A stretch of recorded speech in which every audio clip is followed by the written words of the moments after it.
Okay, तो chapter 13 nuclei. Okay, तो अब थोड़ा सा सिंपल सा आइडिया ऐसा बनाने का हम ट्राई कर सकते हैं कि 11th स्टैंडर्ड जो हमने स्टार्ट किया था वहाँ पे हमने समझा था what is particle. Okay, particle से चैप्टर 3 हमने स्टार्ट किया था, वहाँ से काइनेमेटिक्स समझा था, उसका मोशन समझा वगैरह वगैरह वगैरह। और आज जब हम 12th ऑलमोस्ट ख़त्म होने जा रहा है, ओके, चैप्टर के टर्म्स में बात करें तो चैप्टर 13 जो है उसके बाद एक ही चैप्टर बचा, दैट्स 14। तो चैप्टर 13 जो है it's specifically about the nuclei, nucleus.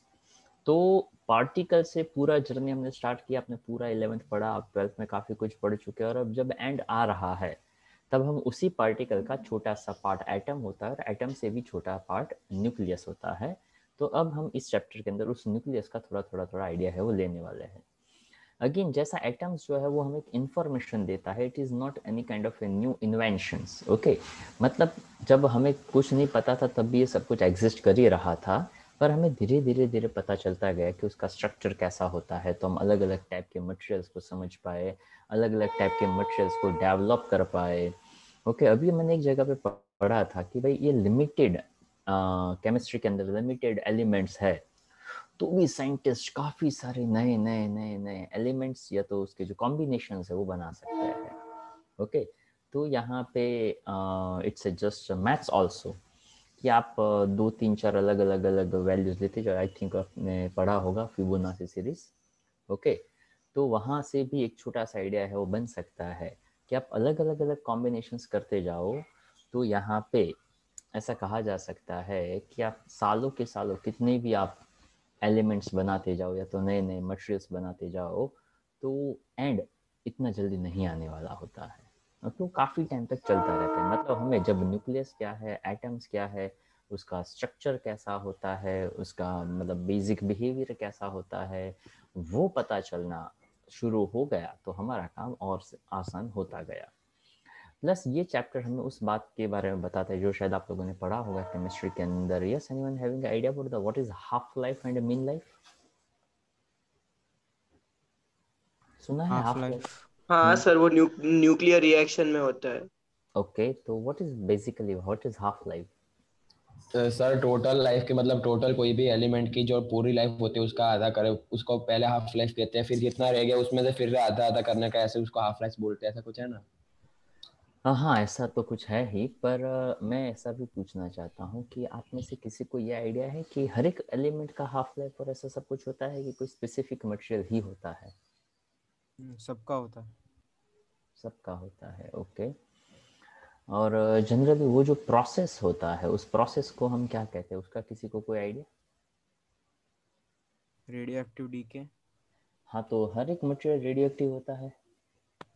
नहीं, नो। सिर्फ डीके। हाँ, सिर्फ डीके बोल सकते हैं फिर, नॉट जनरली। ओके।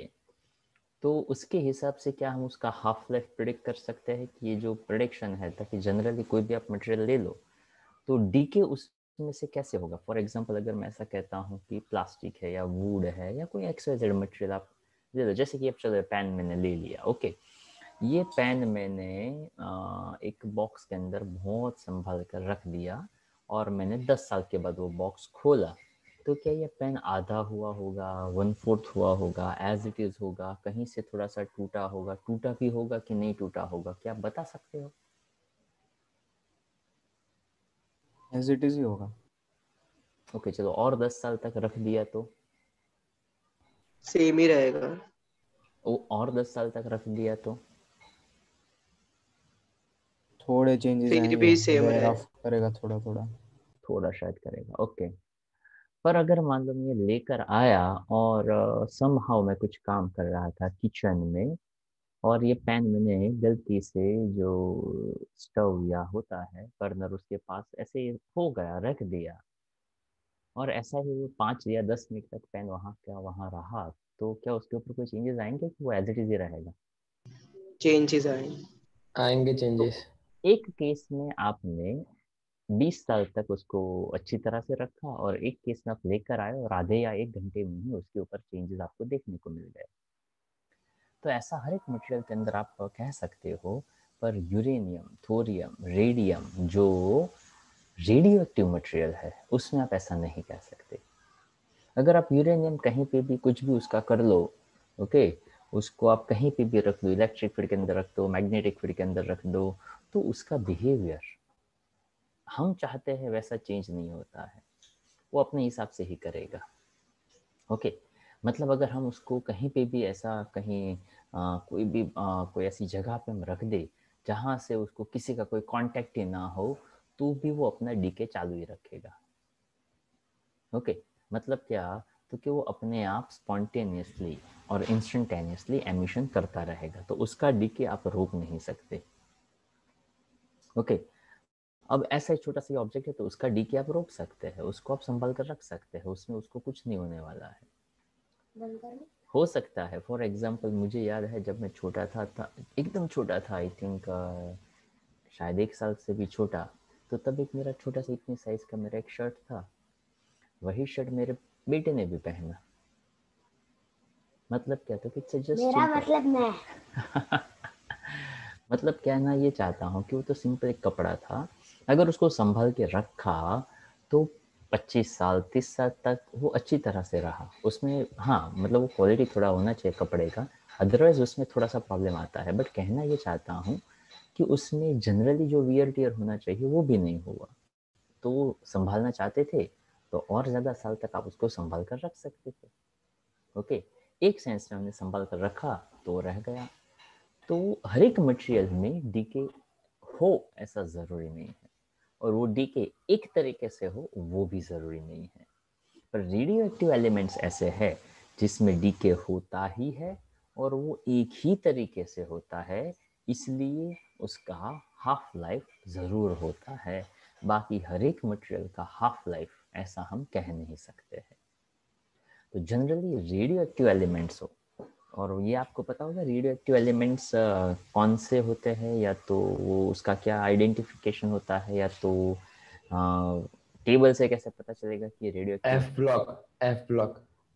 ओके, और कोई आइडेंटिफिकेशन कि भाई ये उसका एटॉमिक नंबर है, या ऐसा उसका मास होना, या उसका जेड होना चाहिए, ऐसा कोई। क्या मास आइसोटोप्स बहुत बहुत ज्यादा सारे होता है। मास ज़्यादा होता है, okay. And what about the atomic number, कौन से वाले एटॉमिक नंबर उसके लिए ज़्यादा एप्लीकेबल रहते हैं, ऐसा कोई आइडिया किसी को? No sir. ओके फाइन, चलो, तो वो शायद आपने पॉइंट नहीं पढ़ा होगा। सर 90 ऐसे कुछ ऊपर जाते हैं तो फिर सर ज्यादातर रेडियो एक्टिव होते हैं। हाँ, वहाँ पे ऐसा कहा जाता है कि 82 के बाद वाले जो एलिमेंट्स होते हैं उसको रेडियो एक्टिव एलिमेंट्स कहा जाता है, 82 पीबी, ओके, और 92 यूरेनियम, ओके। तो वो सभी जो है उसमें डीके जो है वो होता रहता है।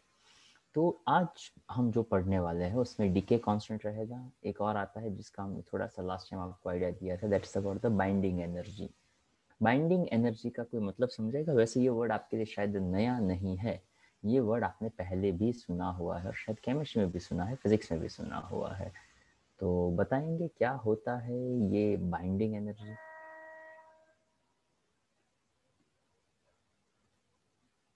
चलो डिक्शनरी मीनिंग की बता दो। मतलब एनर्जी इलेक्ट्रॉन को जो लगती है कि वो ऑर्बिट से निकले नहीं। Okay, what doing by bind? आप नहीं कहते कि सर वो मेरा बुक बाइंडिंग के लिए मैंने दिया हुआ है, तो व्हाट डूइंग बाय बाइंड? एक साथ जोड़े रखना। कितना सिंपल, मैंने आई थिंक मेरे हिसाब से मैंने सिंपल पूछा था। ओके, बाइंडिंग का डिक्शनरी मीनिंग मैंने पूछा था, बाइंडिंग करना मतलब उसको पकड़ के रखना, ठीक है। अब उसको हम इसके कॉन्टेक्स्ट में देखने का ट्राई करेंगे, तो शायद वो आपके लिए इजी हो सकता है। वैसे बाइंडिंग एनर्जी जो है वो आपने ग्रेविटेशन चैप्टर में पढ़ा था, हो सकता है केमिस्ट्री में भी शायद आपने पढ़ा हो, पर हम फिजिक्स के लिए करीब बात करें तो फिजिक्स के अंदर आपने वहाँ पे पढ़ा था बाइंडिंग एनर्जी प्लस बाइंड करके रखना। ऐसा एक छोटा सा आइडिया हमने प्रीवियस चैप्टर में भी पढ़ा था, जहाँ पे वो ई का आइडिया था ना, E is equals to -13.6 EV/n²। तो अगर आपने सही तरीके से अभी वो चैप्टर शायद नहीं पढ़ा होगा, ताकि उसका टेस्ट नहीं हुआ है अभी, तो अगर आपने लिखा हो और वहाँ कहीं पे शायद आपका ध्यान गया हो, या तो वहाँ पे मेंशन किया हो कि why there is a minus sign, तो वहाँ पे माइनस साइन इंडिकेट करता है this is a binding energy, जो उसको बाइंड करके रखता है, पकड़ के रखता है। तो जैसे जैसे एलिमेंट उसके एटॉमिक मास बढ़ते जाएंगे उतना उसको पकड़ कर रखना डिफिकल्ट होता जाएगा। That is consider as a कि बाइंडिंग एनर्जी हमें ज़्यादा देना पड़ता है। It is something also like that, अगर आप उसको रिलेट कर पाओ एग्जाम्पल के साथ। फॉर एग्जाम्पल, जब आप फ्रेश ग्रेजुएट हो जाएंगे, आप कोई भी स्ट्रीम से हो, okay, but if you are a fresh graduate, तो आपको इतना सिंसियरिटी ना काम के लिए होता है ना कंपनी वालों को आप में ज़्यादा सिंसियरिटी दिखती है। आज यहाँ जॉब किया तो कल वहाँ जॉब कर लेंगे, कल वहाँ किया तो परसों कहीं और कर लेंगे।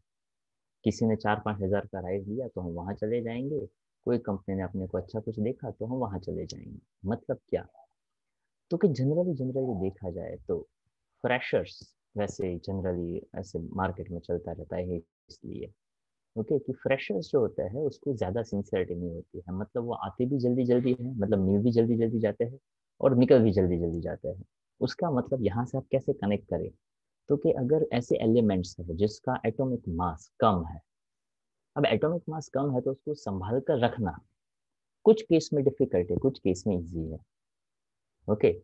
उसके हिसाब से अगर मान लो जिसका एटॉमिक मास बहुत ही ज्यादा है, जैसे कि बहुत छोटी सी कंपनी है जिसमें 5-10 एम्प्लॉय है, या तो मान लो 15-20 एम्प्लॉय है, तो उसको प्रॉब्लम जितने हैं उसके हिसाब से वो अपना मैनेज कर लेता है, ओके।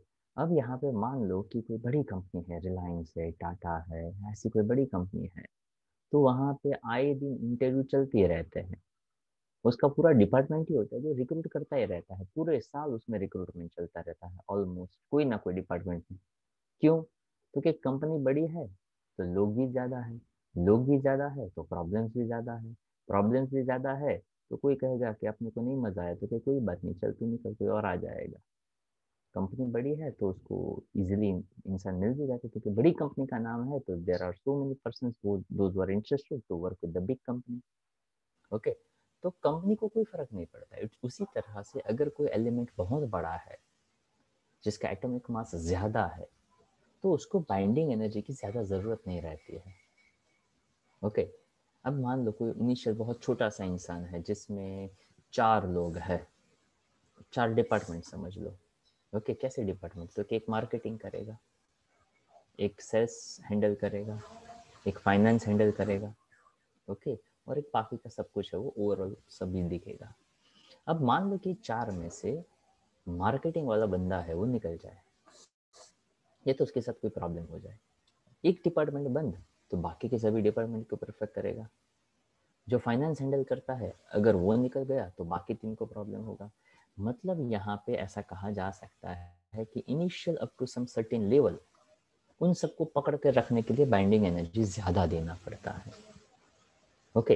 अब आगे यहाँ पे देखेंगे कि 8O16 है ऑक्सीजन है, 6C12 कार्बन है, बहुत नज़दीक वाले हैं, जिसमें सिर्फ 18 न्यूक्लियंस को पकड़ कर रखना है, कार्बन को सिर्फ 12 न्यूक्लियंस को पकड़ कर रखना है, ओके। जब आयन की बात करेंगे तो आयन को तो ढेर सारे न्यूक्लियस को पकड़ कर रखना है, ओके। तो वहाँ पे एक प्रॉपर ग्राफ आएगा कि कितने न्यूक्लियंस को आप पकड़ कर रखना चाहते हैं, बाइंडिंग एनर्जी कैसे देना चाहते हैं, वो एक पॉइंट आज हम देखने वाले। दूसरा पॉइंट मैंने लास्ट टाइम बताया था मास डिफेक्ट। मास डिफेक्ट मतलब क्या था कि मैंने आपको एक एग्जांपल दिया था कि इंग्रेडिएंट से अगर कोई आपने स्वीट बनाया, ऐसा मैंने कहा था, तो आपने ही बताया था कि इंग्रेडिएंट से अगर कोई वो स्वीट एक परफेक्ट सॉलिड फॉर्म बनता है तो इंग्रेडिएंट के रिस्पेक्ट में जो सॉलिड बना हुआ है उसका मास ज़्यादा होगा या कम होगा? कम होगा। इंग्रेडिएंट का मास ज़्यादा रहेगा, इसका मास कम रहेगा। उसके पीछे बहुत ही सिंपल सा लॉजिक, सिंपल सा रीज़न आप लोगों ने बताया था कि इंग्रेडिएंट को जब आप मिक्स करेंगे, तोड़ेंगे मोड़ेंगे तो थोड़ा सा इधर उधर जाएगा, प्लस उसको सॉलिड फॉर्म में लाने के लिए उसको हीट देना पड़ेगा। जब हीट देंगे तो उसके अंदर कोई ना कोई ऐसा एलिमेंट होगा जो एवोपरेट हो जाएगा, तभी जाकर उसको एक सॉलिड फॉर्म जो है वो मिलेगा। अब मान लो सॉलिड फॉर्म मिल चुका है, उसको तोड़कर फिर से ऐसा कोई एलिमेंट हो तो कि जिसको आप तोड़कर फिर से उसको बेसिक एलिमेंट्स में कन्वर्ट करना चाहते हो, तो भी वहाँ पे एनर्जी देना पड़ेगा। वैसे आप लोगों को पता है कि जिसकी आउटर मोस्ट ऑर्बिट में 1 इलेक्ट्रॉन ज़्यादा है, दूसरे एलिमेंट के आउटर मोस्ट ऑर्बिट में 2 इलेक्ट्रॉन ज़्यादा है, तो तो किसके लिए टास्क थोड़ा सा इजी रहेगा ऑक्टेन कंप्लीट करने का? जिसमें एक ज्यादा होगा। ओके, और 2 और 3 वाले को? उसको एनर्जी ज्यादा लगेगी। मतलब एक लूज करना हो तो भी एनर्जी कैसी होती जाएगी? ज्यादा होती जाएगी। 1 से 2 अगर रिलीज करना हो तो एनर्जी और बढ़ जाएगा। अब उसी तरह से आपको ये भी पता होगा कि अगर कोई है जिसकी ऑक्टेन में 1 इलेक्ट्रॉन की डेफिशिएंसी है, अगर 1 मिल जाएगा तो ऑक्टेन कंप्लीट हो जाएगा। दूसरा है जिसको 2 की जरूरत है, और तीसरा है जिसको 3 की जरूरत है। तो किसके लिए थोड़ा इजी रहेगा ऑक्टेन कंप्लीट करना? जिसके एक पास वाले के। इलेक्ट्रॉन है। एक वाला। सेम वे एग्जाम 8 चैप्टर का है, जिसका 1 चैप्टर कंप्लीट करना बाकी है वो इजीली कर लेगा। जिसके 2 चैप्टर बाकी है कंप्लीट करना, उसको ज़्यादा डिफिकल्ट लगेगा। और जिसके 3 बाकी है उसके लिए और ज़्यादा डिफिकल्ट हो जाएगा। और जिसके 4 से ज़्यादा बाकी हो वो क्या करेगा? याद करिए, जिसके आउटर मोस्ट ऑर्बिट में 4 इलेक्ट्रॉन होते हैं वो क्या करता है? वो करेगा या नहीं भी करेगा? कार्बन भूल गए? जैसा। हाँ वही तो मैं पूछ रहा हूँ ना, जिसकी कार्बन जैसा नहीं, एक और भी है। जिसके आउटर मोस्ट ऑर्बिट में 4 इलेक्ट्रॉन होते हैं वो क्या करते हैं? भूल गए आप? केमिस्ट्री केमिस्ट्री आप या लोगों तो का चारों चार रिलीज कर देंगे या तो 4 गेन करने की गेन। आशा। केमिस्ट्री अलग बॉन्ड बना देंगे। केमिस्ट्री में सर ने पूछो फिर भी बब्बे कोवेलेंट कोवेलेंट बॉन्ड बना મિક્સ देंगे। થઈ જશે બે કાર્બન. ગમે બધા ફેંકમ ફેંક કરે. હા શિખર, તું તારી માતા થોડી મને હોપ દેખાણી. चल बोल. कोवेलेंट बॉन्ड बना से ना शेयर कर से इलेक्ट्रॉन्स। हाँ, नहीं पढ़ा था क्या? एस ब्लॉक पढ़ा, एस ब्लॉक पढ़ा, पी ब्लॉक पढ़ा? हाँ। हाँ नहीं सर, पी ब्लॉक बाकी है हमारा। अच्छा ठीक है, चलो कोई बात नहीं। सेमीकंडक्टर पढ़ा? हाँ सर। सिलिकॉन जर्मेनियम पढ़ा?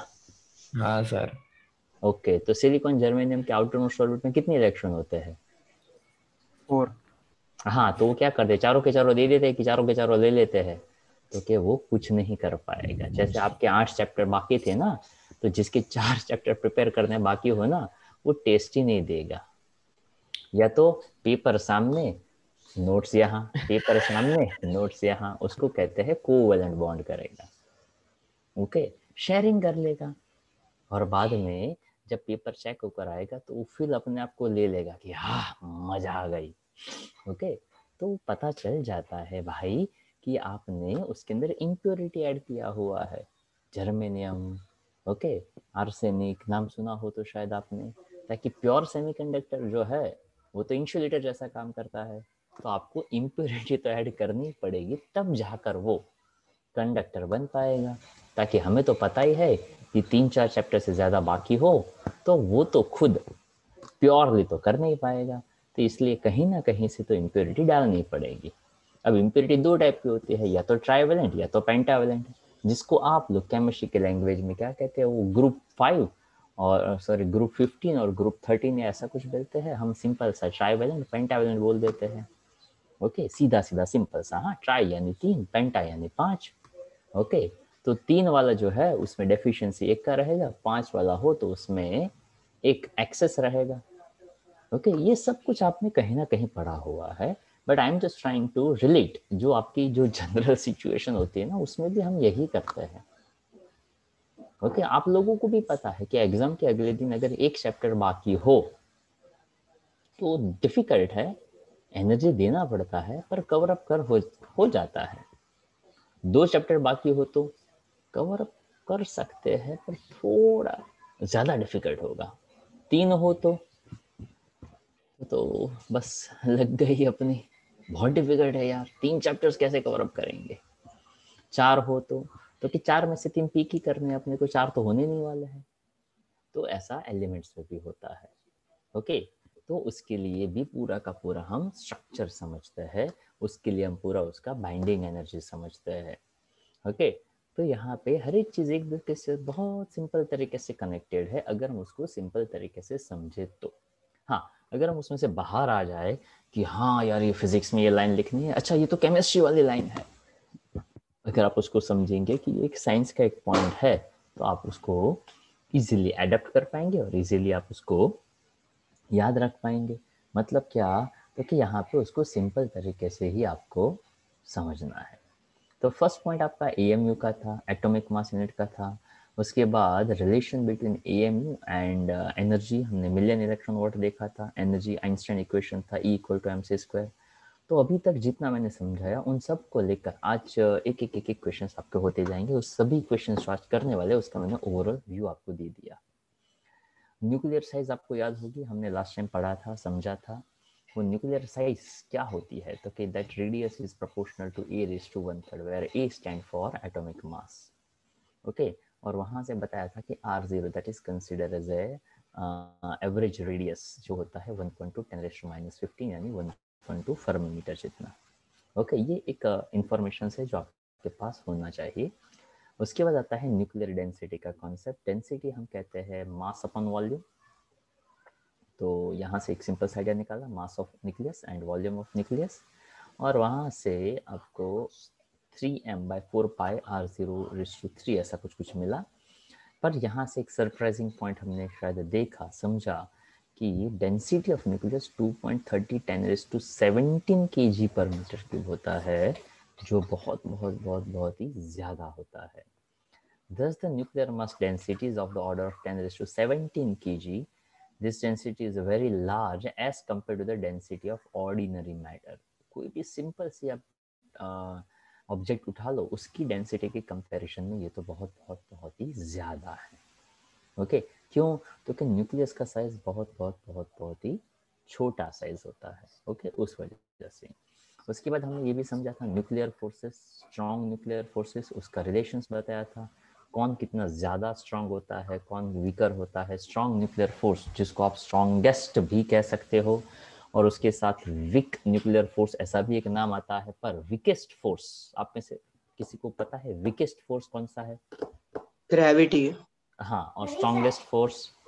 Strong nuclear. हाँ, तो वहाँ पे नाम आते हैं strong nuclear force and weak nuclear force. पर वीक न्यूक्लियर फोर्स वो वीकेस्ट फोर्स नहीं है। उसी तरह से हमने वहाँ पे समझा था long range and short range forces. तो उसमें लॉन्ग रेंज फोर्स कौन सा है? ग्रेविटी। ओके, तो दैट्स बेटर टू से ग्रेविटेशनल फोर्स। ताकि यहाँ पे ग्रेविटी का मतलब, ग्रेविटेशनल फोर्स का मतलब, ग्रेविटेशन का मतलब, ग्रेविटेशनल पोटेंशियल का मतलब, हर एक का मतलब थोड़ा थोड़ा थोड़ा अलग होता है। जिस तरह से resistance, resistivity, resistor, capacitance, capacity, capacitor, हर एक के अपने अपने मतलब होते हैं। अगर आप कहते हैं ग्रेविटी फोर्स, तो ग्रेविटी फोर्स नहीं है, that is a gravitational force. Okay, when you say that gravity, so it is about a gravitational acceleration, या तो अर्थ का ग्रेविटी G 9.8 जितना है, ऐसा हम प्रैक्टिकल लैंग्वेज में यूज करते हैं। ओके, तो it is just to take care about it कि भाई क्या बोलना है, कैसे बोलना है। यहाँ पे जो आता है न्यूक्लियर फोर्स, तो हमने वहाँ पे कहा था कि वो स्ट्रॉन्ग न्यूक्लियर फोर्स जो है वो शॉर्ट रेंज होता है। और आई थिंक ये भी बताया था इसका मतलब क्या होता है न्यूक्लियन का। प्रोटॉन और न्यूट्रॉन। हाँ, so member of nucleus it's called as a nucleon, ऐसा हम कह सकते हैं। ये ग्राफिक बहुत एक मज़ेदार तरीके से ऐसा हो सकता है कि up to some certain level यहाँ पे रिपल्सिव पोटेंशियल एनर्जी है, और after cross some certain level वहाँ पे अट्रैक्टिव फोर्स लगता है। मतलब ये ऐसा समझाना चाहते थे कि प्रोटॉन प्रोटॉन के बीच में रिपल्सिव फोर्स लगता है, बट वो हम कूलम्बियन फोर्स को समझे तो। पर एक आफ्टर सम सर्टेन लेवल वहाँ पे एक ऐसा फोर्स लगता है जो वहाँ पे उसका कूलम्बियन फोर्स ना लगता, कोई एक और एक्स्ट्रा फोर्स लगता है जिसको हम स्ट्रॉन्ग न्यूक्लियर फोर्स कहते हैं, और वहाँ पे एक अट्रैक्टिव फोर्स जो है वो लगता है। Sometimes it happened with the teachers. Okay, जैसे कि मेरे साथ तो मुझे पता नहीं होता है, ताकि वो मेरे और मेरे स्टूडेंट्स के रिलेशन के बारे में होता है, पर मुझे मेरा और मेरे टीचर्स का पता होता है कि जिस टीचर्स के पास मैं आज से 20 साल पहले पढ़ा था मैंने, ओके, तो still I have a very good relation with him. Okay, मतलब क्या, तो कि न तो वो मेरे ब्लड रिलेशन में है, ना तो वो मेरे फ्रेंड है, ना तो वो मेरे रिलेटिव है, फिर भी कोई एक बॉन्डिंग है जहाँ पे अगर उसके घर पे कुछ अच्छा होता है तो वो मुझे इनवाइट करते हैं, मेरे घर पे कोई फंक्शन होता है तो मैं उसको इनवाइट करता हूँ। मैं वहाँ जाता हूँ, मुझे नहीं पता है मैं क्यों जाता हूँ, पर उसने इन्वाइट किया इसलिए मैं जाता हूँ। वो मुझे इन्वाइट क्यों करते हैं वो मुझे नहीं पता है, पर वो इन्वाइट मुझे करते हैं। मैं उसको इन्वाइट करता हूँ क्योंकि बस वो मेरे टीचर है इसलिए। वो आते भी है, ओके क्यों आते हैं, तो कि स्टूडेंट बोला है तो जाने का, तो कि हाँ जाते हैं आते हैं। क्यों? We don't know that what is the relation, but still we have a good relation. Okay, तो यहाँ पे भी ऐसा ही समझाते हैं कि प्रोटॉन प्रोटॉन के बीच में, प्रोटॉन न्यूट्रॉन के बीच में, न्यूट्रॉन न्यूट्रॉन के बीच में, up to some certain level proton proton के बीच में एक ही रिश्ता हो सकता था, और वो था कोलम्बियन फोर्स का। ओके, तो यहाँ पे हम ऐसा कह सकते हैं कि up to some certain level, कि अगर कहीं पे भी कोई प्रोटॉन दिखा, दो प्रोटॉन दिखे, तो बेस्ट सिंपल क्या कोलम्बियन फोर्स रिपेल करेगा, बात हो गई खत्म। तो कि नहीं यार, ऐसा हर किस्सों में नहीं होता है। तो यहाँ पे ऐसा समझाया कि आफ्टर सम सर्टेन लेवल, अगर आप दो प्रोटॉन को बहुत नज़दीक रखो, तो वहाँ पे कोलम्बियन फोर्स को ओवरकम करता हुआ दूसरा एक स्ट्रॉन्ग फोर्स लगता है, जिसको कहा जाता है strong nuclear force, and that is A attractive force. तो ये पूरा का पूरा समझाने के लिए ये पूरा एक्सप्लेनेशन हमने लास्ट टाइम डिस्कस किया था।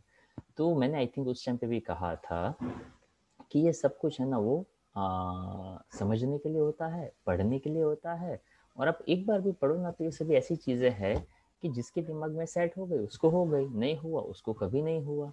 ओके, जो एग्जाम्पल मैं दे रहा हूँ अगर आप उसको रिलेट कर पाओगे तो मज़ा, रिलेट ही नहीं हो पाया कि कहाँ एक इलेक्ट्रॉन रिलीज करना, कहाँ एक चैप्टर प्रिपेयर करना, कहाँ कौन सी बात कर रहे, बाप रे मेरा तो दिमाग फटा जा रहा है, तो वो बेचारा कभी नहीं समझ पाएगा न्यूक्लियर फिजिक्स को। जिसको ऐसा लग रहा है कि अरे वाह क्या एग्जाम्पल था यार। ओके, एक रिलीज करने के लिए एनर्जी देना पड़ता है, एक गेन करने के लिए एनर्जी देना पड़ता है, एक से ज़्यादा दो देना या तो दो लेना बहुत डिफिकल्ट है। Okay, it is also something like that, ताकि एग्जाम्पल्स जो डे टू डे लाइफ से होते हैं, अगर आप उसको कनेक्ट कर पाओगे तो बहुत मज़ेदार, अगर कनेक्ट ही नहीं कर पाओगे तो आपका माइंडसेट कैसा है, तो कि छोटे से थे तब से लेकर हमारा माइंडसेट मार्क्स के पीछे का है। आ वाँचो ने आ लखो तो કેટલા માર્ક આવે, તો કે 2 આવે, બાકી તો ઠીક છે ચાલશે। આ પૂછાય કે ના પૂછાય, तो કે ना पूछा, हाँ तो बस छोड़ो, तो आ नहीं करवाना। तो जिसका ये माइंडसेट होता है वो कभी मेरा एग्जाम्पल, मेरी बातों को नहीं समझ पाएगा एग्जैक्टली क्या मैं कहना चाहता हूँ। पर जिसका दिमाग थोड़ा पॉपअप होता रहता है कि यार ये बहुत ही इंटरेस्टिंग बात है। अभी रिसेंटली जो एग्जाम्पल मैं देता था, शायद आपको भी मैंने कहा होगा, जब मैंने ग्रेविटेशन पढ़ाया था, सोलर सिस्टम का थोड़ा डिस्कशन किया था, शायद मैंने एग्जाम्पल दिया था, have you any idea about the Pluto is a part of universe now, yes or no? Hello, पता है सोलर सिस्टम के बारे में, Pluto is a part of solar system, yes or no? No sir. Okay, अच्छा, जब Pluto part था तब Pluto को पता है वो सोलर सिस्टम का पार्ट था या नहीं था? नहीं। अच्छा, अब प्लूटो को बुरा लगा, वो सोशल डिस्टेंस की वजह से वो बाहर निकल गया, तो अब वो अपने से हमसे दुखी हो गया, कह रहे यार क्या यार इतने सालों तक रखा, अब हमने हमें दूर कर दिया। तो उसको बुरा लगा। क्या ऐसा लग रहा है आपको, क्या लग रहा है? वो हमसे नाराज हो गया कि अब मैं और दूर जा रहा हूँ, ऐसा कुछ कोई ऐसा सर मीनिंग है? सर प्लूटो में तो ऐसा कुछ नहीं है कि वो अभी तक तो है तो सही, और वो चक्कर भी काट रहा है, लेकिन उसकी साइज की वजह से अभी हम उसको प्लेनेट नहीं गिनते, ऐसा कुछ है ना उसमें तो। वही मैं कह रहा हूँ भाई, कि प्लूटो हो या ना हो, आपकी एग्जाम को हो भी आपको उसमें इंटरेस्ट है। ओके, प्लूटो हो या ना हो, महंगाई कम होगी कि नहीं होगी, हमें उसमें इंटरेस्ट है। ओके, उसी तरह से जो भी आप पढ़ते हैं, हमारा इंटरेस्ट बहुत क्लियर कट काफ़ी बार हो जाता है। एग्जाम में पूछा कि ना पूछा है, पूछा है तो वांचवा, नहीं पूछा है तो नहीं वांचवा। पर पढ़ाई में ये अप्रोच सही नहीं होता है, ताकि पढ़ाई ऐसी चीज़ होती है जहाँ पे काफ़ी कुछ हम थोड़ा थोड़ा दिमाग में रखेंगे तो कहीं ना कहीं पे काम में आता है। और न्यूक्लियर फिजिक्स ये जो आप पढ़ते हैं उसको मॉडर्न फिजिक्स कहते हैं, जहाँ से काफ़ी सारी बातें दिमाग में पॉपअप होती रहती है, हम उसके पूरे स्ट्रक्चर को समझने का ट्राई करते हैं। जैसे आप लोगों ने लास्ट टाइम मुझे कहा था फ्यूजन एंड फिशन, ओके, उसका हमने डिस्कशन किया हुआ था। तो यहाँ पे काफ़ी सारे ऐसे पॉइंट्स होते हैं जिसमें हमें सिर्फ दिमाग में रखना होता है। और वो थोड़ा सा हल्का सा भी पढ़ते हैं, सोचते हैं, तो दिमाग में रह जाता है। जैसे कि कोई ऐसा सोच ले कि ये 4th नंबर का या तो 3rd नंबर का, कौन से नंबर का क्वेश्चन है ये, हाँ 4th नंबर का है। अगर कोई ऐसा सोच ले, what are nuclear forces, give their important properties, question पूछा गया है एग्जाम में 4 मार्क का, तो गलत सोच रहा है यार। ऐसा क्वेश्चन 4 मार्क में नहीं पूछा जाएगा, ताकि ये चैप्टर 4 मार्क का कोई क्वेश्चन दे, ये इस चैप्टर की क्वालिटी नहीं है। अच्छा ठीक है, तो ये क्वेश्चन 3 मार्क में पूछा जाएगा, राइट, ताकि काफ़ी सारा लिखा हुआ है, राइट, तो नहीं।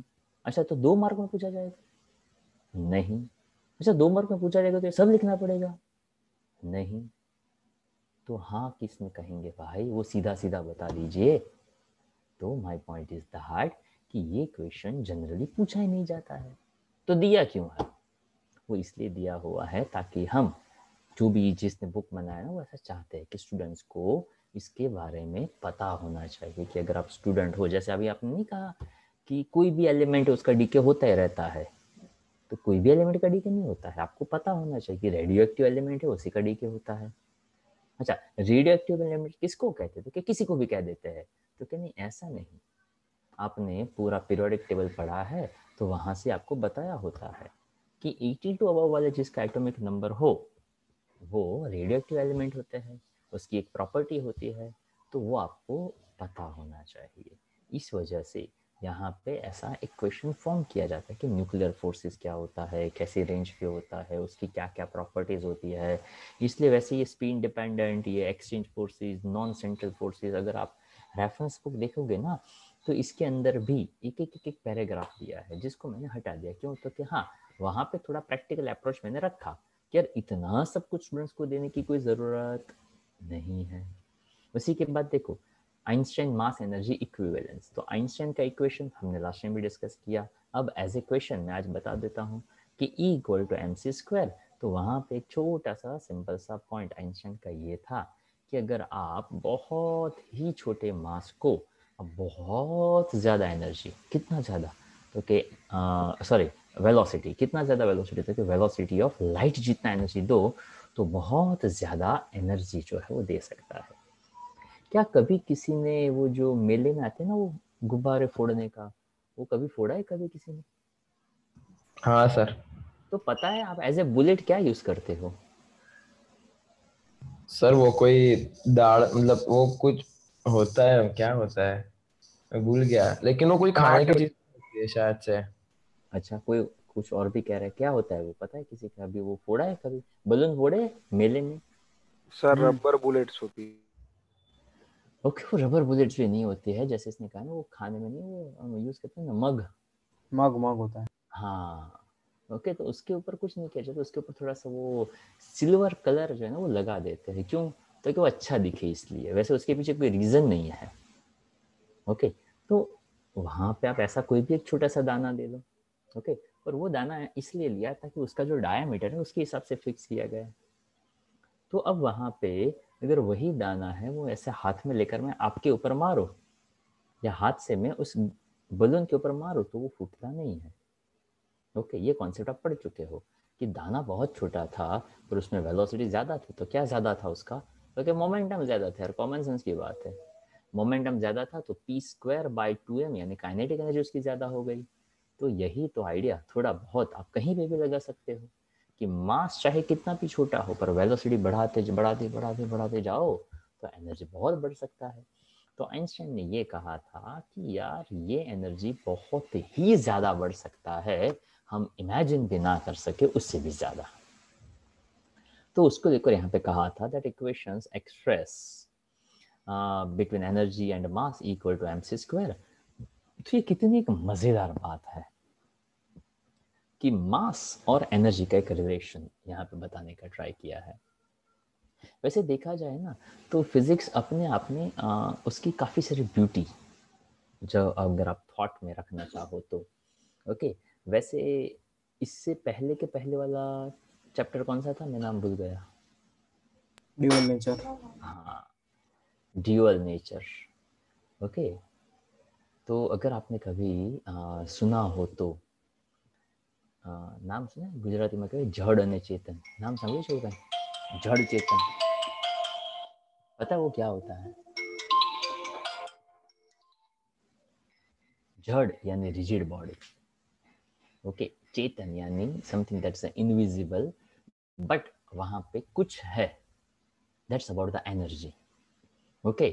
तो mass and energy, everything have something connections. क्या कभी आपने ऐसा महसूस किया कि आपका कोई स्पेशल पिलो है? क्या कभी आपने ऐसा महसूस किया कि ये मेरा स्पेशल टेडी बेयर है, या तो ये मेरा स्पेशल पेन है, या तो ये मेरा स्पेशल कीचेन है, या तो कभी ऐसा हुआ कि यार ये मेरी बहुत अच्छी प्यारी सी साइकिल है, यार वो टूट गई, या तो ऐसा कोई ऑब्जेक्ट जो नॉन लिविंग ऑब्जेक्ट हो, फिर भी आपको ऐसा लग रहा है कि नहीं यार वो मेरा है, यार टूट गया, ऐसा मेरे से कैसे गुम हो गया यार। अगर कभी आपको ऐसा फील हुआ हो तो मतलब हम उसी चीज को फिजिक्स में भी रिलेट करते ही है। अगर जिस किसी ने ऐसा कभी रिलेट ही नहीं किया हो तो वो मेरी बात नहीं समझ पाएगा, और इसीलिए फिजिक्स की हर एक बातें हर एक के दिमाग में नहीं जाती है, ओके। यहाँ पे वही बताने का ट्राई करते हैं कि जो भी एनर्जी है उस एनर्जी का रिलेशन मास के साथ है, जो भी मास है उस मास का कहीं ना कहीं पे कोई ना कोई एनर्जी के साथ रिलेशन है। So this equation suggests that even when a particle is at rest, okay, ये जो रेस्ट मास का कॉन्सेप्ट है थोड़ा आपके लिए नया रहेगा, तो जो बताता जाऊँ उसको थोड़ा सा सुनते जाइएगा, ओके। रेस्ट मास मतलब जिसका काइनेटिक एनर्जी जीरो हो, is still possess an enormous amount of energy because of its mass। मतलब क्या था कि कितना मजेदार स्टेटमेंट था कि कोई भी मास रेस्ट पे हो, मतलब उसमें कोई भी एनर्जी ना हो, काइनेटिक एनर्जी भी ना हो, तो ऐसा कहते हैं पोटेंशियल एनर्जी तो होता है ना, तो जिसका काइनेटिक एनर्जी जीरो है, जो रेस्ट पे है, तो भी वो वहां पे वर्ड यूज किया गया है possess an enormous amount of energy because of its mass। उसमें मास है, उस वजह से उसमें बहुत ज्यादा एनर्जी है। The mass of a particle measured in the frame of reference in which the particle is at rest is called the rest mass। अब इसको समझने का ट्राई करें, मजेदार पॉइंट है। Mass of a particle measured in a frame of reference in which the particle is at rest, it is something like that कि हमारे respect में कोई, जैसे आप पढ़ रहे हो ना, तो आपके रिस्पेक्ट में आप हर कोई इंडिविजुअल ये एग्जांपल ले सकता है। आपके रिस्पेक्ट में कोई एक इंसान आपको मिल जाएगा जो आपसे थोड़ा ज्यादा पढ़ाई में होशियार होगा, और आपको एक इंसान मिल जाएगा जो आपसे पढ़ाई में वीक होगा, हाँ या ना? सबके पास ऐसा कोई ना कोई एक एग्जांपल होगा, हाँ या ना? हाँ सर। Yes sir. मान लो कि आप में से कोई ऐसा है, या तो किसी के साथ ऐसा हुआ कि जो 12th साइंस में फेल हुआ, तो भी क्या उसको ऐसा एक एग्जांपल मिलेगा कि वो किसी और से भी पढ़ाई में होशियार हो? हाँ सर। किससे? सर जिसके मार्क्स भले वो फेल हुआ, लेकिन जिसके मार्क्स उससे कम आए वो, और जिससे मार्क्स उससे ज्यादा है वो बड़े फेल हुए वो। अगर मान लो किसी को फिजिक्स में 4 मार्क 3 मार्क या 1 मार्क आया हो, वो फेल हुआ है, तो फिर भी क्या वो पढ़ाई में किसी और से अच्छा है, हाँ या ना? उससे छोटे स्टैंडर्ड वालों से। जिसके जीरो आए उससे, जिसके जीरो आए उससे। जीरो वाला कोई नहीं है, चलो जीरो आए तो वो भी किसी से अच्छा है। वो दूसरी कोई फील्ड में हो सकती है, लेकिन पढ़ाई में ऐसा सोचना पड़ेगा, दूसरे कोई नहीं, सब्जेक्ट पढ़ाई में ही दूसरा कोई सब्जेक्ट नहीं। देखो छोटे जूनियर से नहीं,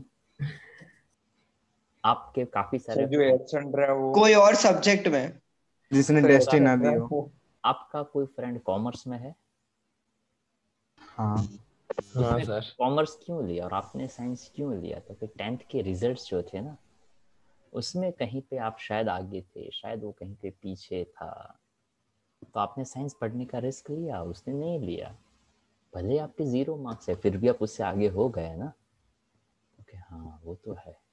मतलब क्या, तो क्या रेस्ट मास का कॉन्सेप्ट यही होता है, it is about the frame of reference, हम किसके रिस्पेक्ट में लेते हैं। ऐसे काफी बार लोग कहते हैं कि कोई भी कितना भी कुछ भी कहते हैं कि तो एकदम निकम्मा है, ओके, फिर भी वो कहीं ना कहीं पे कोई काम का होता है। अगर ऐसा नहीं होता ना, तो ये जो कबाड़ी वाले या तो ये जो रद्दी वाले, ये प्रोफेशन, मतलब ये काम ही कोई नहीं करता, ओके, उसका भी कुछ ना कुछ हो सकता है। हर एक चीज का कुछ ना कुछ हो सकता है। तो यहाँ पे आप उसको समझ सकते हो कि यार कोई भी बॉडी रेस्ट पे है तो भी वो एनर्जी तो पोजेस करेगा करेगा और जरूर करेगा। अब यहाँ पे बताया है कि उसको आप एम नॉट ऐसा कह दो, the total energy of a particle is the sum of rest mass energy that's m0 c² and kinetic energy, जिसको यहाँ पे टी कहा, that is the E equal to m0 c² plus T ऐसा कहा। The mass of particle is greater when it is in a motion than when it is a rest. Of course, simple सी बात है। Okay तो rest पे होगा, उससे जब वो मोशन में आएगा तो वहाँ पे एनर्जी थोड़ी सी ज़्यादा रहेगी। Okay so this are the simple point. यहाँ पे कहा है law of conservation of mass energy.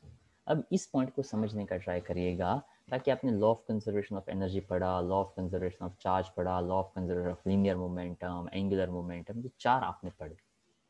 वही चीज यहाँ पे थोड़े अलग तरीके से दिया हुआ है, mass and energy are convertible into each other. अगर ये किसी को थोड़ा सा इंटरेस्टिंग स्टेटमेंट लगे तो mass and energy are convertible into each other, अगर आप सोच सको तो बहुत मजेदार स्टेटमेंट है। We can not define separate law of conservation mass and conservation of energy.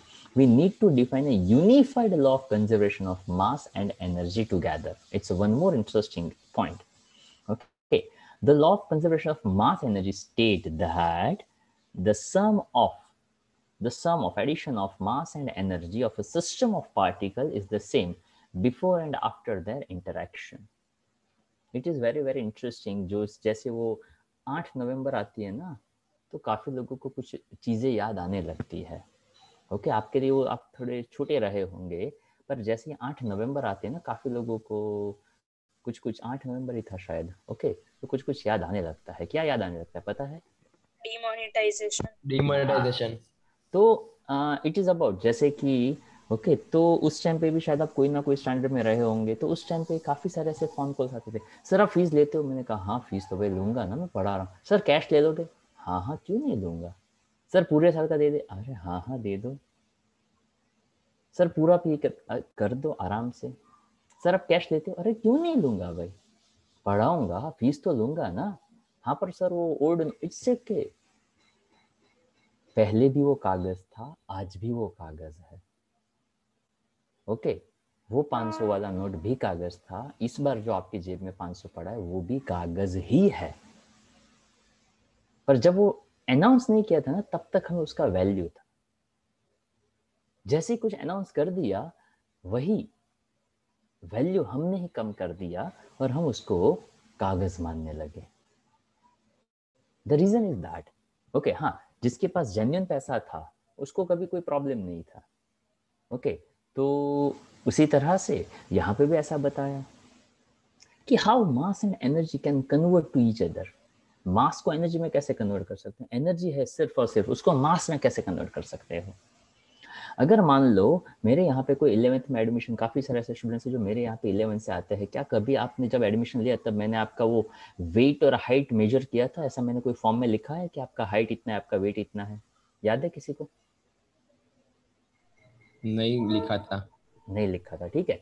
जैसे आप 12th खत्म करोगे या तो किसी को फीस के लिए कुछ प्रॉब्लम आ गया और वो कहेंगे मेरे बच्चे को कुछ नहीं आता है, उसमें क्या इंक्रीज हुआ, तो क्या मैं कहता हूँ कि आप लेकर आइएगा, मैं उसकी हाइट मेजर करूंगा, देखो थोड़ी सी हाइट बढ़ाई मैंने। हो सकता है क्या ऐसा? नहीं सर। तो आप 2 साल से 1.5 साल से मेरे पास पढ़ रहे हो, एग्जैक्टली आपने क्या बढ़ा? कुछ भी बढ़ा? नॉलेज। नॉलेज। नहीं पर वो तो मैंने बोल दिया, आपने सुन लिया, तो मतलब एग्जैक्टली मैंने क्या दिया जो आपने ले लिया?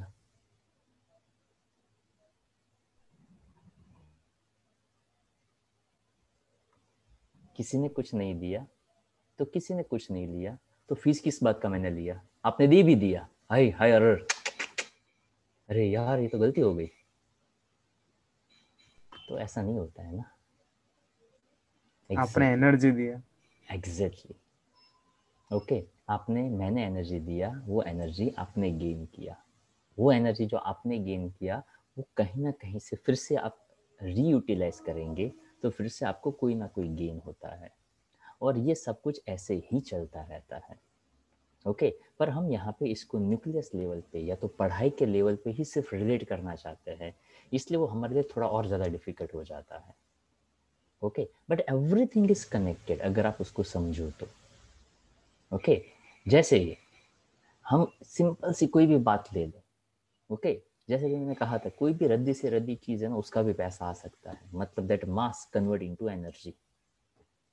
अगर आपके पास कितना भी एनर्जी है आप उसको मास में कन्वर्ट कर सकते हो। मतलब अगर आपके पास, आप भूखे हो, आपके पास 10 रुपए है तो भी आप 10 रुपए में ऐसा तो कुछ ना कुछ मैनेज कर ही सकते हो कि जिससे आपका पेट भर जाए। कोई कहेगा नहीं हो सकता है 10 रुपए में थोड़ी ना कोई पेट, ताकि वो हमारी सोच कभी नहीं बनी है। किसी के पास, किसी गरीब को पूछो कि 10 रुपए, अरे यार आराम थी, कैम? कभी कभार आप भी सोच के देखो, अगर 10 रुपए है, भूख लगी है, तो कोई ये नहीं सोचेगा कि मैं वड़ा पाव खा लूँ या वो खा लूँ। वो क्या सोचेगा 10 रुपए में क्या क्या आ सकता है।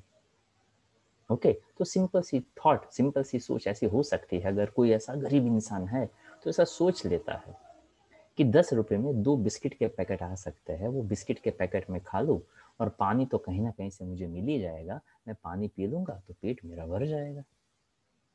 ओके एनर्जी मुझे मिल जाएगा। ओके तो अल्टीमेटली एनर्जी से मास मिलता है और उसी मास से फिर से एनर्जी मिल सकता है, and that is a consider as a universal law. Okay कुदरत जो है वो हमें यही देती है। ओके और उसी को हम यहाँ पे सिर्फ समझने का, एक अलग पॉइंट ऑफ व्यू को समझने का ट्राई करते हैं। तो इसलिए ये पढ़ना मज़ेदार होता है, इसलिए हम ये पढ़ते हैं। ना कि ये 1 मार्क में पूछा जाएगा या 2 मार्क में पूछा जाएगा, ये कौन सा क्वेश्चन आएगा आएगा तो तब उस पर फोकस करिएगा कि अच्छा इसमें से ये क्वेश्चन आएगा तो हम ये याद रख लेंगे। अभी सुनने का है तो तब उसको सिर्फ सुनने का है। And that is called the Q value of a nuclear process. That's a decay or the reactions can be expressed also in the terms of initial and final masses. मतलब क्या?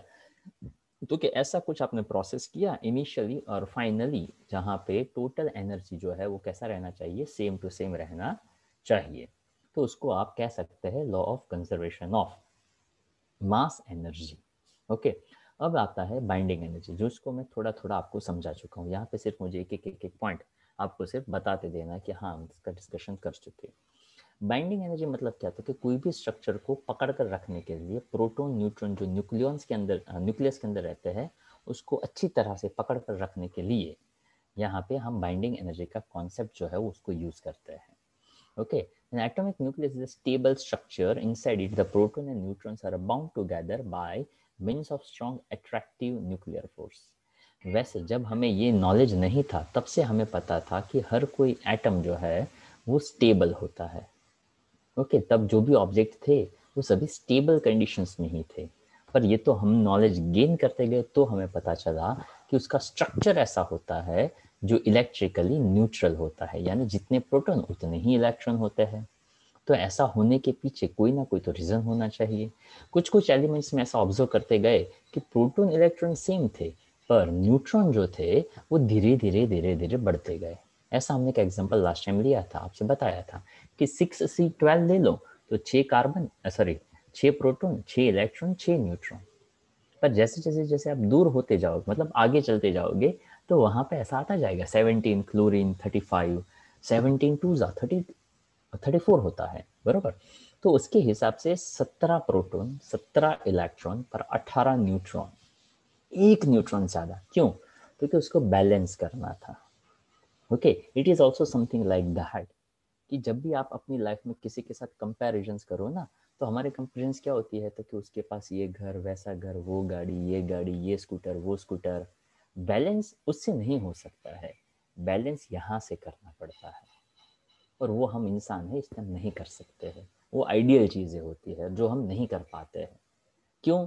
तो कि ये जब कोई कहता है ना, तो क्या एग्जैक्टली ये कोई निकल कर दिखा सकता है कि यार देखो ओके ये तेरी वाली गाड़ी ये मेरी ऐसा कोई निकाल कर दे सकता है? तो कि नहीं यार, जो दिखता है ना उसी का कंपैरिजन हो सकता है और एडजस्ट यहाँ से करना है। उसी तरह से प्रोटॉन का चार्ज है, इलेक्ट्रॉन का चार्ज है, न्यूट्रॉन का तो कोई चार्ज ही नहीं है। तो बैलेंस करने के लिए वही पार्टिकल काम में आता है जिसका कोई चार्ज ना हो, जो मास के कंपैरिजन में लाइट वेट हो। इसलिए हमें बड़े बुजुर्ग ऐसा कहते थे उस टाइम पे। ओके, तब ऐसे कोई प्रॉब्लम ज़्यादा नहीं होते थे। ओके, पुराने ज़माने में कंपैरिजंस वगैरह कुछ नहीं होते थे। आज ये सब कुछ बहुत ज़्यादा होता रहता है, इसलिए प्रॉब्लम हमारे पास बहुत ज़्यादा होते हैं। कहीं नहीं हो तो भी हम प्रॉब्लम हमारे पास नहीं आते, हम प्रॉब्लम के पास चले जाते हैं। तो ये क्वेश्चन भी थोड़ा बहुत वैसा ही है, जहाँ पे हम जितने नज़दीक नज़दीक वाले आइटम्स लेते जाएंगे वहाँ पे उसका बाइंडिंग एनर्जी मिलेगा। और यहाँ पे एक ग्राफ दिया हुआ है, और ग्राफ हमें ये समझाता है कि कोई एलिमेंट में आपको कैसा बाइंडिंग एनर्जी होना चाहिए।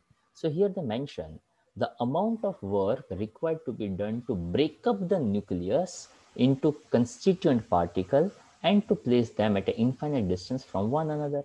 मतलब वो जुड़े हुए हैं तो आप उतना एनर्जी दो जिससे ये दोनों एक दूसरे से इतनी दूर हो जाए कि वो वापस आकर मिल ही ना पाए। क्यों? तो कि वो ऑलरेडी मिले हुए हैं।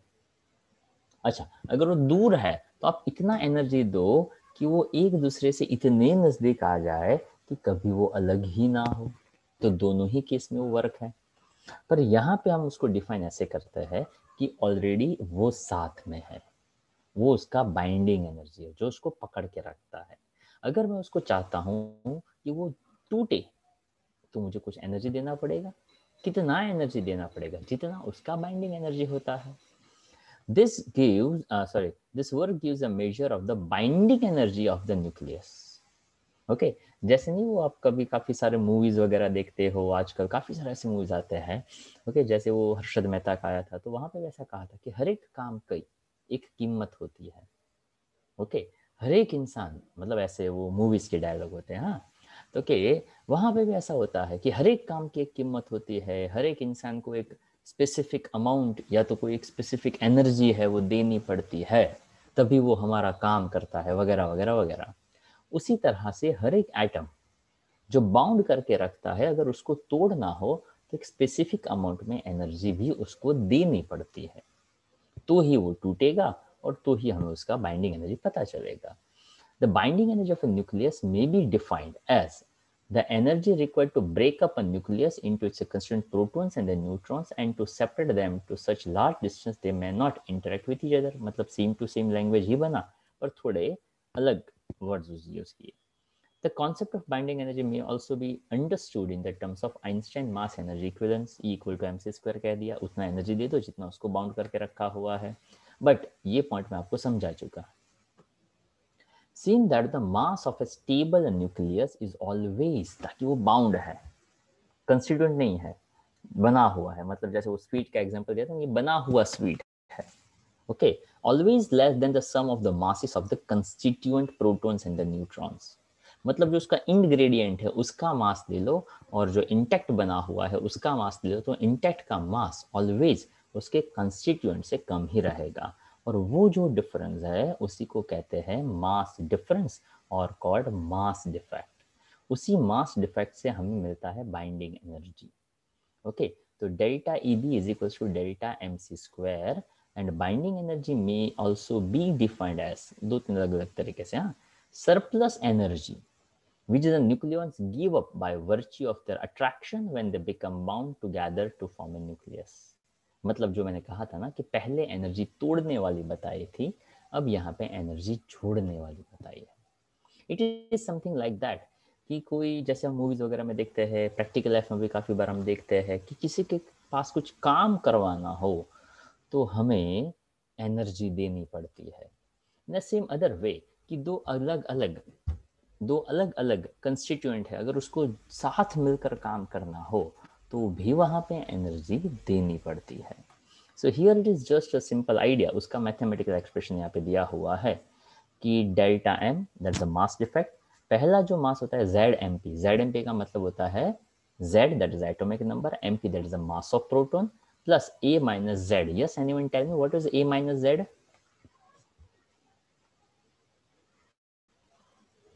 A माइनस Z को कहते हैं न्यूट्रॉन्स। न्यूट्रॉन्स। तो हाँ, ZMP का मतलब होता है mass of proton into multiply by number of proton plus mass of neutron multiply by number of neutron. So this is actually considered as a constituent part. उसमें से Mn यानी mass of N का मतलब होता है nucleus, उसमें से nucleus का मास सब्ट्रैक्ट करेंगे तो डेल्टा M बनेगा। उसी डेल्टा एन को सी स्क्वायर से मल्टीप्लाई कर दो, उसी डेल्टा एन को सी स्क्वायर से मल्टीप्लाई कर दो, तो डेल्टा ई बी बना। अब ये लिखने का तरीका जो बता रहा हूँ उसके ऊपर फोकस करिएगा। डेल्टा ई बी को कहेंगे बाइंडिंग एनर्जी, पर अगर ई बी की जगह पे मैंने लिखा होगा ई बी एन, तो उसको कहा जाएगा बाइंडिंग एनर्जी पर न्यूक्लियन। अब उसको एक छोटा सा एग्जांपल दे देता हूं। मान लो मैं ऐसा कहता हूं कि मेरी कंपनी में पर मंथ मुझे 5 लाख रुपए का सैलरी करना पड़ता है और मेरी कंपनी में 10 लोग काम करते हैं, तो बताइए क्या होगा बाइंडिंग एनर्जी पर न्यूक्लियन, मतलब मुझे एक ही इंसान को पकड़ कर रखने के लिए मुझे उसको कितना पैसा देना पड़ता होगा? 50,000। पर यहाँ पे कंडीशन से अप्लाई, अगर हम ऐसे, मैं ऐसा कहता हूँ कि 10 लोग हैं, तो क्या 10 लोगों का सेम कैटेगरी होगा? नहीं, अलग भी हो सकता है।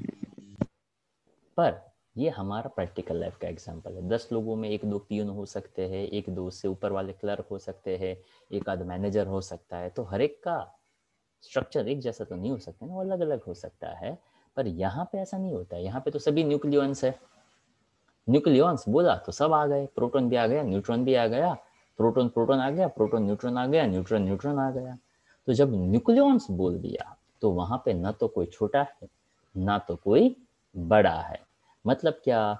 तो कि टोटल एनर्जी डिवाइड बाय ए। अगर जिस किसी के, फॉर एग्जांपल आप यहाँ पे ऐसा समझो कि किसी की बाइंडिंग एनर्जी 58 है और उसमें मान लो कुछ 17 जितने न्यूक्लियंस है, तो सीधा सीधा क्या करना है, तो क्या total binding energy divide by number of nucleons, यानी मिल जाएगा binding energy per nucleon.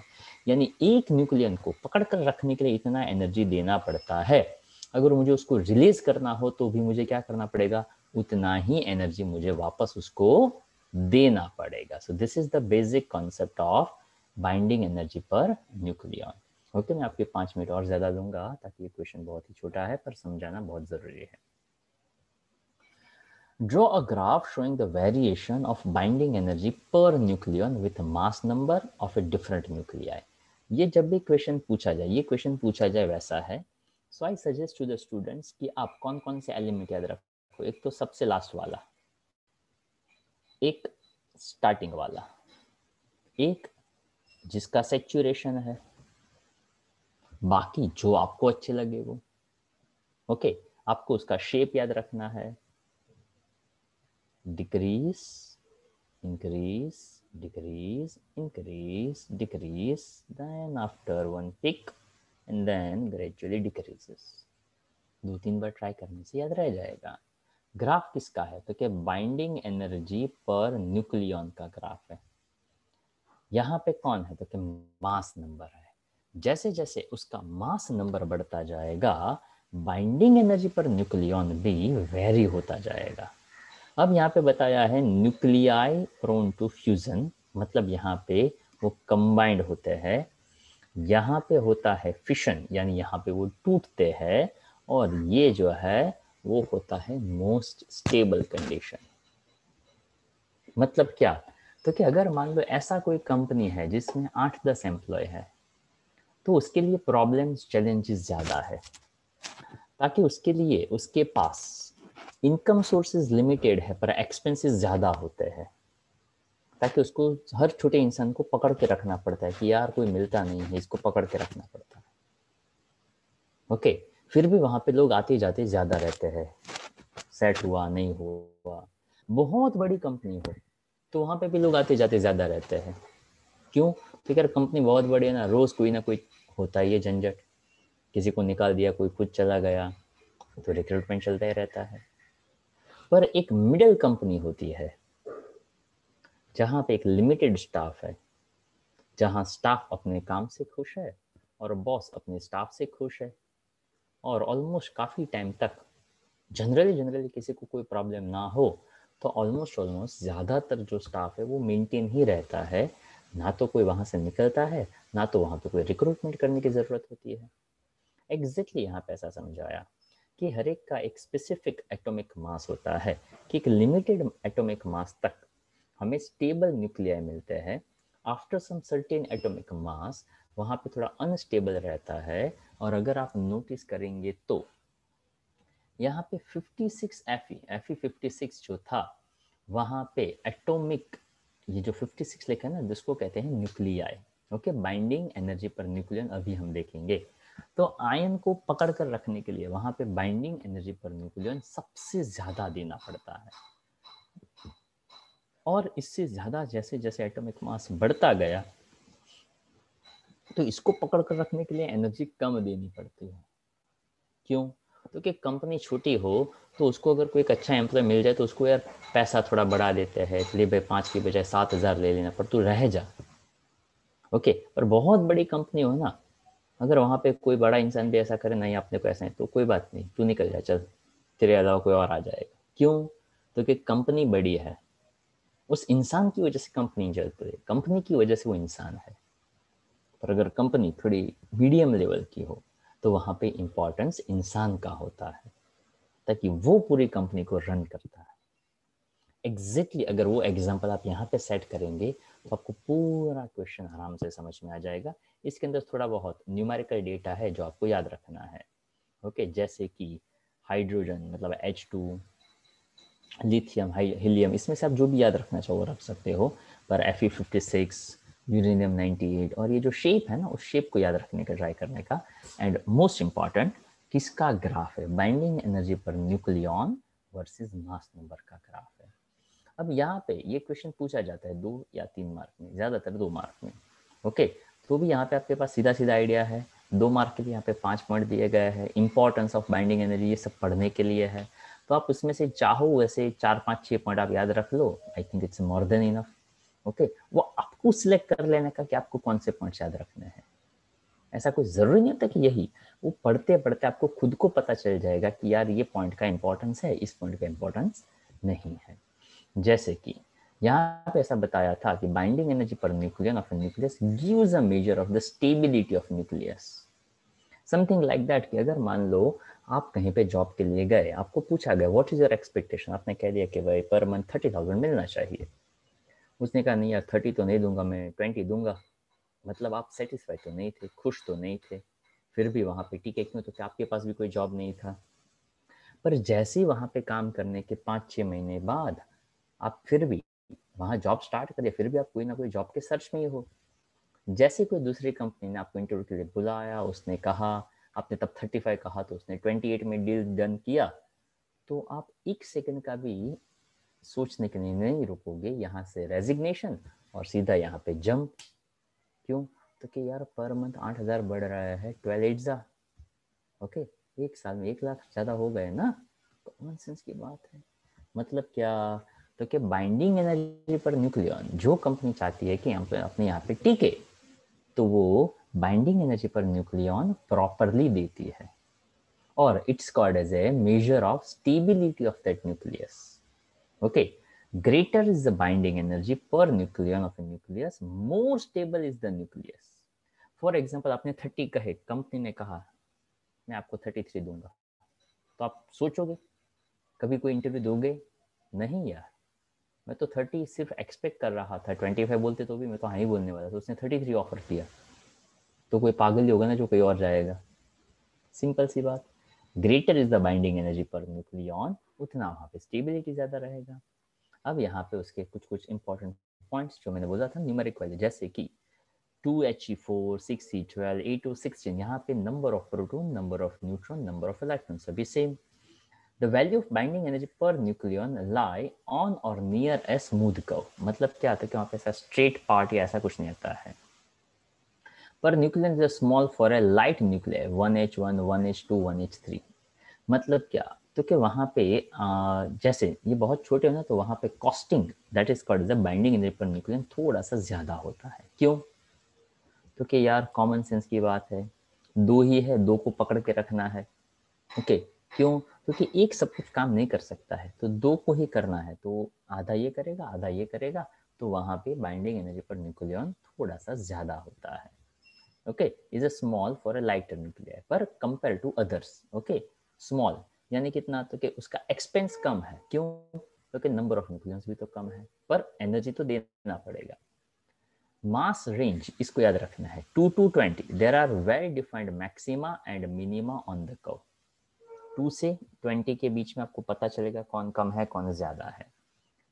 Maxima occur at 2He4, 8O60, 12, 8O16, indicating the higher stability of the nuclei than the neighboring ones। मतलब क्या, तो कि उसके जस्ट बाजू वाला कोई आप एलिमेंट देखो तो उसके कंपैरिजन में यहाँ पे आपको stability, binding energy per nucleon Y axis का वैल्यू है वो थोड़ा सा आपको ज्यादा दिख सकता है।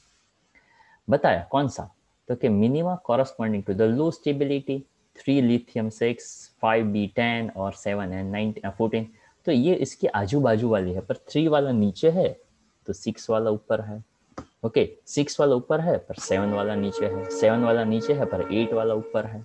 क्यों, तो कि ये तो हमने जाना है, that is called as just we gain the knowledge, ताकि ये तो नेचुरल एलिमेंट है, तो हमने नेचुरल एलिमेंट ने ऐसा ऑब्जर्व किया कि यार ऐसा देखा गया है। Okay and the curve has a broad maximum close to the value 8.5 और जो जनरली देखने को मिलता है 26 Fe56 में। ओके जहां का वैल्यू है 8.8 और ये होता है सबसे ज्यादा वाला। Range from about 40 to 120 as the mass number increases, binding energy per nucleon shows a gradual decrease and drop to 7.6। मतलब मास नंबर बहुत बहुत बहुत बहुत बढ़ता जाएगा तो वहाँ बाइंडिंग एनर्जी पर न्यूक्लियन और नहीं बढ़ता जाएगा, वो धीरे धीरे धीरे कम होता जाएगा। Okay that is interesting point. अब यहाँ पे उसके कुछ पॉइंट्स बताए हैं जो सिर्फ पढ़ने के लिए, जैसे कि फिशन यानी, तो कि फिशन यानी जोड़ना या तोड़ना, binding energy per nucleon is a smaller for heavier nuclei than the middle ones and heavier nuclei are less stable। मतलब क्या, तो कि जितना हैवी होगा उतना वो स्टेबल कम रहेगा।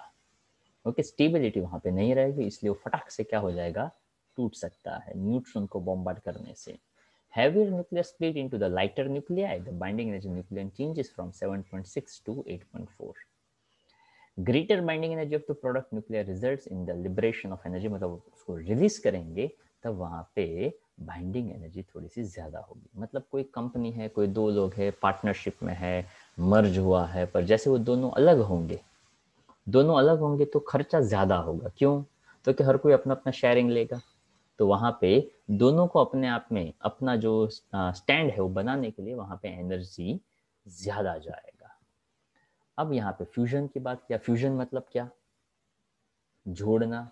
तो यहाँ पे बताया कि energy per nucleon is small for the lighter nuclei, तो दो लाइटर न्यूक्लियाई मिलकर दे आर लेस स्टेबल, मतलब वो वैसे भी कम स्टेबल होते हैं। So when two light nuclei combine to form a heavier nucleus, the higher binding energy per nucleon of the latter results in the release of the energy. मतलब वहां पे energy release होती है, और ये आप देख सकते हो हाइड्रोजन बॉम्ब के अंदर, और ये आप देख सकते हो एटम बॉम्ब के अंदर। तो एटम बॉम्ब के अंदर फिशन होता है और हाइड्रोजन के अंदर फ्यूजन होता है। तो यहाँ पे आपका जो पार्ट 1 है उसका होमवर्क रहेगा क्वेश्चन नंबर 5, 6, 7, 8। और अब यहाँ पे मैं आपको थोड़ा सा एक और छोटा सा पॉइंट आपको दे दूँ, ये होमवर्क जो है वो आप नोट डाउन कर लीजिएगा। ओके इसके साथ साथ आपको एक छोटा सा पॉइंट और अभी मैं बता दूँ। ओके आज मैं 1, 2, 3, 4 के इम्पॉर्टेंट क्वेश्चंस चैप्टर 1 to 4 के मैं आपको भेज दूंगा। चैप्टर 12, चैप्टर 13 की नोट्स भी मैं आपको भेज दूंगा। और अब आएगा आप लोगों का हैप्पी दिवाली होमवर्क। ओके तो इसमें क्या करना है आप लोगों को कि इम्पॉर्टेंट क्वेश्चंस का जो लिस्ट है उसमें से चैप्टर 1, 2, 3, 4, 6, 7 ओके इसमें से पार्ट 2 प्लस पार्ट 4 के जो क्वेश्चंस है वो आपको 2 बार लिखने हैं। सर तो दिवाली का लेक्चर जो सर स्टार्ट हो उससे सर पहले 2 बार ज्यादा नहीं हो जाएगा? आपको ये सबमिट कर देना है, ताकि पार्ट 2 और पार्ट 4 के अंदर जो भी न्यूमेरिकल्स आते हैं वो आपके लिए ज़्यादा काम करेंगे। तो पहले आप आराम से ये सिर्फ सुनकर रिएक्ट मत करिए। ओके, पार्ट 2 और पार्ट 4 के सभी क्वेश्चंस कहे मैंने। हेलो, क्या पार्ट 2 और पार्ट 4 आपने? हाँ, इंपॉर्टेंट क्वेश्चंस का लिस्ट देख लिया 1 to 4 का और 5 to 8 का? नहीं, 5 to वाला देख लिया, क्योंकि 1 to 4 तो बाकी है। हाँ, तो कभी आप देखिएगा उसको, उसके बाद रिएक्ट करिए, ताकि मुझे भी पता है कि हम वैकेशन दे रहे हैं। ठीक है, अपना दूसरे जैसा नहीं है, सो रिलैक्स में। ओके, तो यहाँ पे 6 चैप्टर है, तो पार्ट 1 भी आपका अच्छी तरह से आपने अभी एग्जाम दिया होगा, तो रिवाइज हो जाएगा। तो उसी के साथ साथ आपका काम भी हो जाएगा, और काम तो करना ही पड़ेगा, ताकि नेक्स्ट ईयर दिवाली तो ज़रूर आएगी, पर हम मतलब आप लोग 12th में आई थिंक नहीं होंगे, right? Yes sir. Okay fine, that's great. तो अपने को एनर्जी बना के रखना है और अच्छी तरह से अपना ध्यान रखना है। ओके, तो आप सब लोग अच्छी तरह से ये होमवर्क नोट डाउन कर लीजिएगा, and wish you very happy Diwali in advance, happy new year in advance. Okay, आपका दिवाली, आपके दिन काफ़ी अच्छी जाए और आप बहुत अच्छी तरह से प्रोग्रेस करें, ऐसी हमारी शुभकामनाएं आप सब लोगों को। ठीक है, तो अभी हैप्पी दिवाली सर। यहाँ तक कर। Happy Diwali sir. Happy Diwali sir. Happy Diwali sir. Thank you, आप सब लोगों को भी।